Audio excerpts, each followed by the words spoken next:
I'd like to welcome you to the Sales and Marketing Society in the Mid-South. We are a network of professionals whose purpose is to continually support efforts to improve the standards for professional selling, sales management, and marketing. So I'd like to welcome Ken Edmondson. Give him a warm welcome.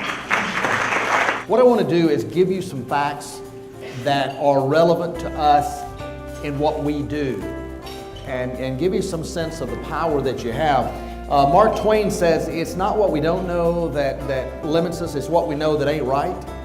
And my world is to deal with now this is an important term, mid-market companies. This is a business, this is a place where you can decide if you want to make it or not. 82% have survived, 80% actually grew during the recession. But there has never been and never will be a company that doesn't have to market and sell itself.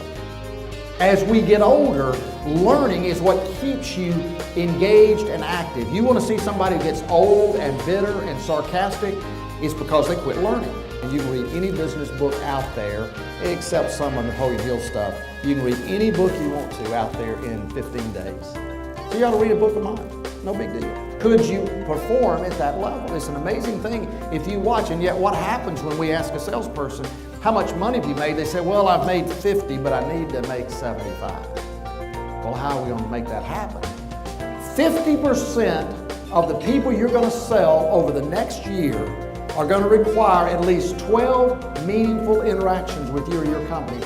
That's why buying has gotten harder in today's marketplace. You are not mistaken. If you think it's harder, it is harder. And there's a lot of reasons it's harder. But I want you more than anything else to think about mind share. Now, mind share is this.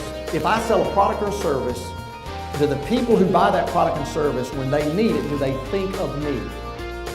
What I'm telling us is there's nothing magic about the big companies, the mid-market companies, your company and that company over there. The difference in going forward are going to be those who understand how to create competitive position. I better figure out quantifiably how I'm better. You better be able to prove it in numbers, okay? If you want customer service to be your competitive advantage, then you take that ground, you own it. If you're over 40 years old in this room, answer this question. What's the safest car in the world? You gotta be over 40, don't you? Because Volvo owns that. Is Volvo the safest car in the world? I don't know. But let me tell you what, every young man for 25 years that started a family said, we got to go buy a Volvo.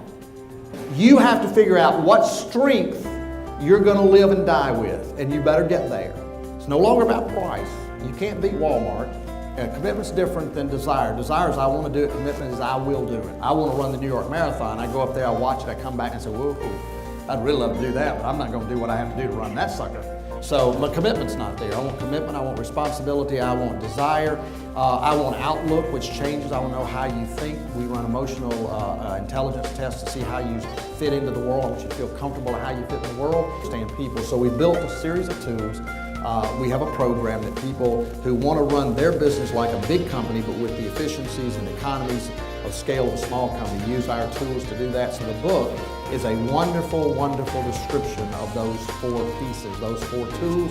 And by the way, you can go on our website, shorttrackceo.com, and download the book. Thank you. I appreciate y'all letting me come and join you. I love being a part of your group, and keep going. You're doing good. Keep going. It's worth it. All right.